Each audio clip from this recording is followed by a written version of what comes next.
السلام علیکم ورحمۃ اللہ وبرکاتہ۔ الحمد للہ رب العالمین والعاقبۃ للمتقین والصلاة والسلام علی سید الانبیاء والمرسلین وعلی آلہ الطیبین الطاہرین وعلی من تبعہم بإحسان الی یوم الدین، اما بعد فاعوذ باللہ من الشیطان الرجیم، بسم اللہ الرحمن الرحیم۔ ان اللہ وملائکتہ یصلون علی النبی یا ایہا الذین آمنوا صلوا علیہ وسلموا تسلیما۔ اللہم صل علی سیدنا شفیعنا حبیبنا ومولانا محمد وبارک وسلم۔ محترم ناظرین کرام، ہماری پچھلی نشست میں ہم حضرت امام شرف الدین بوصیری رحمۃ اللہ علیہ کے 4 اشعار کا ترجمہ اور تشریح آپ کے سامنے پیش کیے تھے۔ اب اسی سلسلے کو برقرار رکھتے ہوئے ہم آگے کے اشعار کا ترجمہ اور تشریح کرتے ہیں۔ حضرت امام شرف الدین بوصیری رحمۃ اللہ علیہ فرماتے ہیں: لولا الہوی لم ترق دمعا علی طلل ولا ارقت لذکر البانی والعالم، جس کا ترجمہ ہے: اگر محبت نہ ہوتی تو کھنڈروں پر نہ آنسو بہاتے اور درخت بان اور پہاڑ کی یاد میں راتوں کو نہ جاگتے۔ اس شعر میں صاحب قصیدہ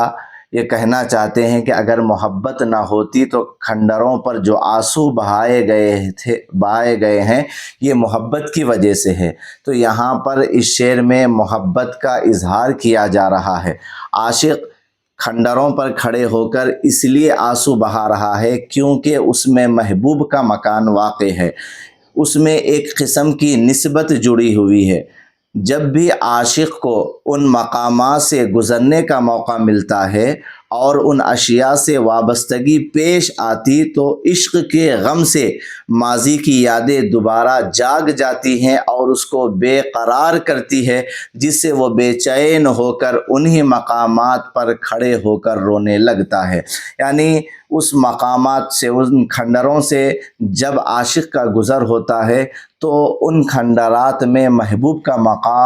مکان ہونے کی وجہ سے ان کھنڈرات کو دیکھ کر محبوب کی یاد آ جاتی ہے، اور جب محبوب کی یاد آ جاتی ہے تو آنکھوں سے آنسو روا دوا ہو جاتے ہیں۔ یہ محبت کی علامت ہے۔ اسی طرح دوسرے مصرعے میں فرماتے ہیں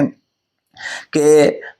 درخت بان کا تذکرہ کیا گیا ہے۔ یہ بان ایک ایسے درخت کا نام ہے اور اس درخت میں ایک پھل ہوتا ہے، اور اس پھل کی جو خوشبو ہوتی ہے، تیل اس سے نکلتا ہے اور اس کی خوشبو بہت بہترین ہوا کرتی ہے، جس کی وجہ سے ساری وادی معطر ہو جاتی ہے۔ تو اس طرح شاعر بیان کرتے ہیں کہ شاعر نے درخت بان کا ذکر اس لیے کیا کیونکہ ان کھنڈرات میں درخت بان بکثرت پائے جاتے ہیں اور وہ اپنی خوشبو سے ساری وادی کو معطر کر دیتے ہیں۔ جب بھی عاشق کو درخت بان کی خوشبو کی لہر مس ہوتی ہے تو اسے اپنے محبوب کے معطر بدن کی یاد آ جاتی ہے،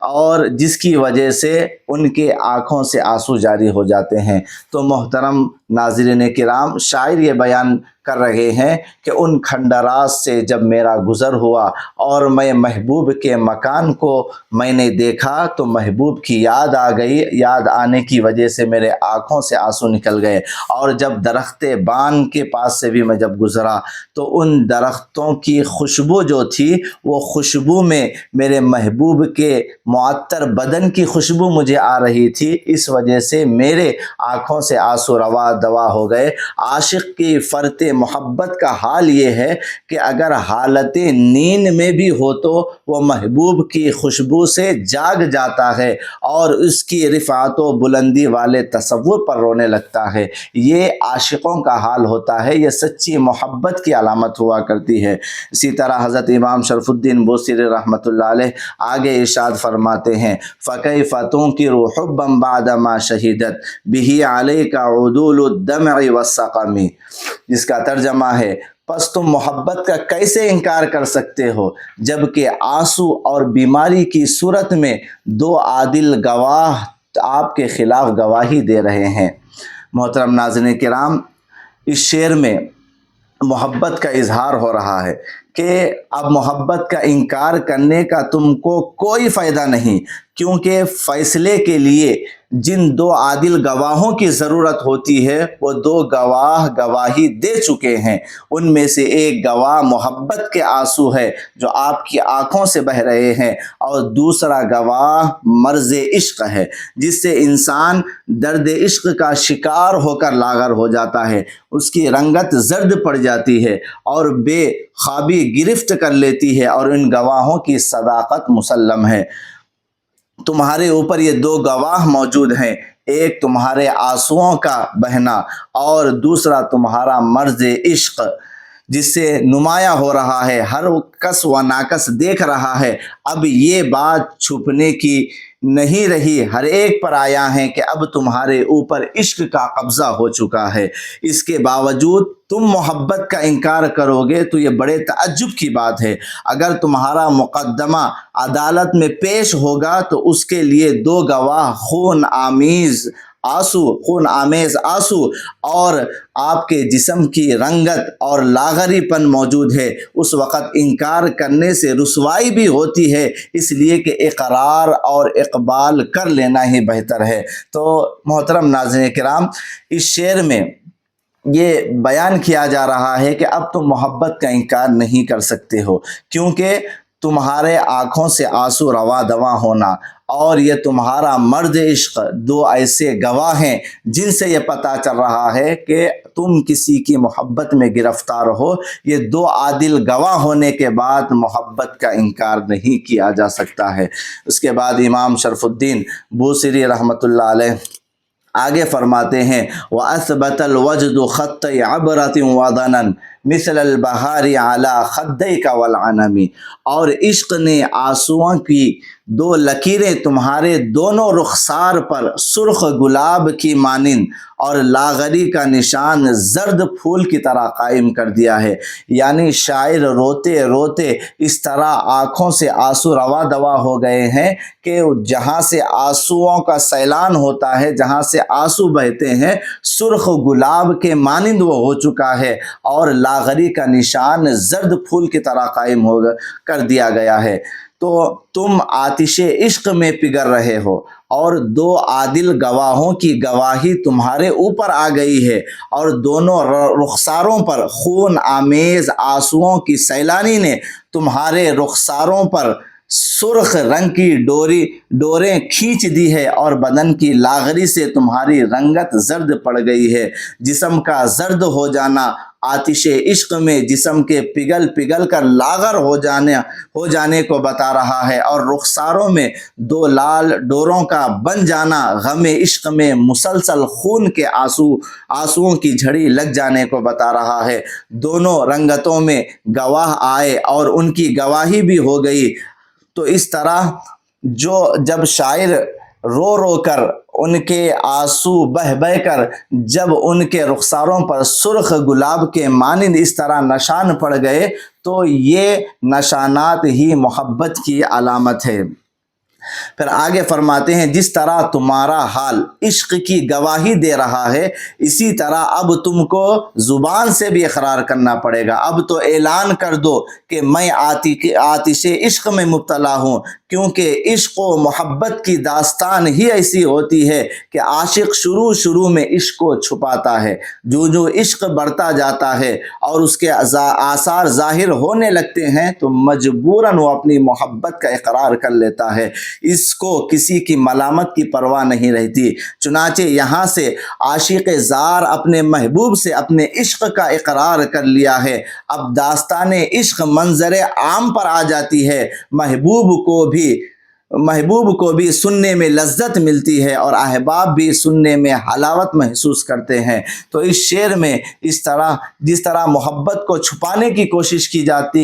جا رہی تھی، وہ محبت آنسوؤں کی وجہ سے، مرض کی وجہ سے، وہ ساری آنسو اور مرض کی وجہ سے لوگوں کو یہ معلوم ہو گیا کہ یہ کسی کی محبت میں گرفتار ہیں، تو عشق کو چھپانے کی کوشش بھی کی جائے تو وہ عشق نہیں چھپتا ہے، اس کے آثار نمودار ہو جاتے ہیں، جس کی وجہ سے لوگوں کو معلوم ہو جاتا ہے کہ یہ کسی کی محبت میں اپنی زندگی کو گزار رہا ہے۔ حضرت امام شرف الدین بوصیری رحمۃ اللہ علیہ آگے ارشاد فرماتے ہیں، نعم سرا طیف من اہوا فارقنی والحب یعترض اللذات بالعلم۔ ہاں، رات خواب میں ان کا خیال چلے آیا جن سے میں محبت کرتا ہوں، اور وہ میری نیند اڑا دیا، اور محبت لذتوں کے درمیان تکلیف کے ساتھ حائل ہو جاتی ہے۔ اب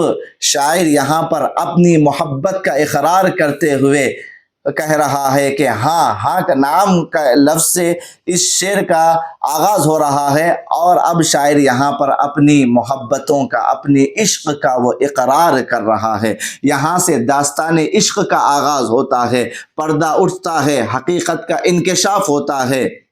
اور عاشق دیکھ رہا ہے کہ اقرار کے سوا اب کوئی راستہ نہیں، تو اپنے گرفتار عشق ہونے کا اقرار کر لیتا ہے اور اپنی داستان عشق سنانے لگتا ہے۔ جب بھی بیان کرتا ہے خوب بیان کرتا ہے، جب بھی موقع پاتا ہے بیان کرتے جاتا ہے۔ اب اس کو کسی کی ملامت کی پرواہ نہیں رہتی، سر بازار رسوائی میں بھی وہ اپنی عزت سمجھتا ہے۔ اس کو فراق کی تکلیف اور وصال کی تمنا بے چین کرتے رہتی ہے۔ چنانچہ وہ اپنے عشق کی داستان شروع کرتا ہے۔ نام سے پہلے یہاں پر قالا محذوف ہے۔ اب عاشق اقرار کرتے ہوئے کہتا ہے، تمہارے یہ سوالات بتلا رہے ہیں کہ تم جو مجھ سے سوالات کر رہے ہو، کبھی کہتے ہو تمہاری آنکھوں کو کیا ہو گیا، کبھی کہتے ہو تمہارے دل کو کیا ہو گیا، اور کبھی کہتے ہو تم اپنے محبوب کے مکان کو دیکھ کر روتے ہو۔ یہ تمہارے سوالات مجھے بتلا رہے ہیں کہ تم کو میرا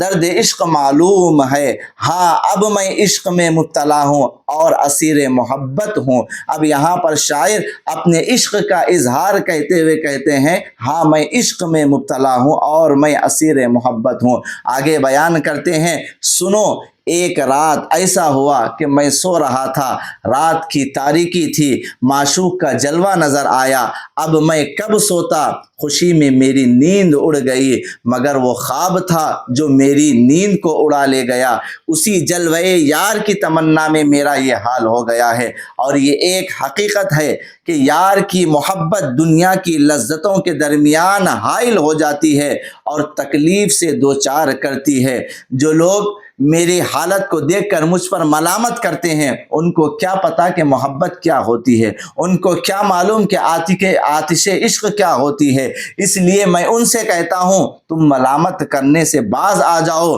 تم کو درد محبت کا پتہ نہیں۔ اس درد میں لذت ہوتی ہے، اس درد میں تکلیف نہیں ہوتی ہے، بلکہ اس درد سے تو مٹھاس ملتی ہے، لذت ملتی ہے، اور یہ صرف اسی کو محسوس ہوتی ہے جو درد محبت کا مارا ہے۔ تو محترم ناظرین کرام، آخرکار اس شعر میں شاعر اپنی محبت کا اقرار کر لیتا ہے اور کہتا ہے، تمہارے سوالات مجھے یہ بتا رہے ہیں کہ تم میرے درد عشق کو معلوم کر چکے ہو۔ اب میں اقرار کرتا ہوں کہ میں محبت میں گرفتار ہوں، میں کسی کے عشق میں اپنی زندگی کو گزار رہا ہوں۔ تو حضرت امام شرف الدین بوصیری رحمۃ اللہ علیہ اس شعر میں فرماتے ہیں، نعم سرا طیف من اہوا فارقنی والحب یعترض اللذات بالعلم۔ اور آپ جانتے ہیں بعض عارفوں نے یہ کہا کہ یہ حضرت امام شرف الدین بوصیری رحمۃ اللہ علیہ نے جو یہ شعر لکھا، یہ اتنی برکت والا شعر ہے کہ بعض عارفوں نے کہا اگر کوئی شخص رات میں سوتے وقت اس شعر کی تکرار کرتے رہے یہاں تک کہ اس کو نیند لگ جائے، تو اس شعر کی برکت سے خواب میں حضور علیہ السلام کا دیدار نصیب ہوتا ہے۔ تو یہ اتنی برکت والا شعر ہے جس کو حضرت امام شرف الدین بوصیری رحمۃ اللہ علیہ یہاں پر قلم بند کرتے ہوئے فرماتے ہیں، نعم سرا طیف من اہوا فارقنی والحب یعترض اللذات بالعلم۔ اس شعر کو رات میں سونے سے پہلے تکرار کرتے کرتے پڑھتے پڑھتے جب نیند لگ جاتی ہے تو عارفوں کا کہنا ہے کہ خواب میں حضور علیہ الصلاۃ والسلام کا دیدار نصیب ہوتا ہے۔ تو محترم ناظرین کرام، ان تمام اشعار کا خلاصہ یہ ہے کہ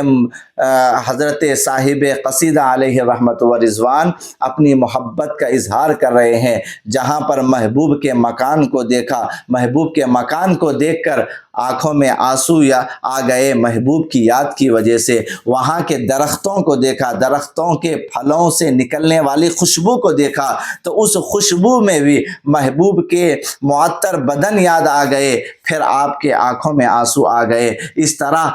آنکھوں سے آنسو روا دوا ہو گئے اور مرض عشق ایسا بڑھ گیا کہ اب اقرار کے سوا کوئی اور چارہ نہ ہوا۔ آخر میں محبت کا اقرار کر لیا گیا اور آپ نے کہا ہاں میں محبت میں گرفتار ہوں، میں عشق میں گرفتار ہوں، اور عشق میں جو لذت ملتی ہے وہ کسی اور چیز میں نہیں ملتی ہے۔ یہ ان تمام اشعار میں محبت کو، عشق کو بتایا جا رہا ہے کہ ایک عاشق کو اپنے محبوب سے کیسی محبت ہوتی ہے، کیسی محبت ہونا چاہیے۔ وصلی اللہ تعالی علی خیر خلقہ سیدنا محمد وعلی آلہ واصحابہ اجمعین والحمد للہ رب العالمین۔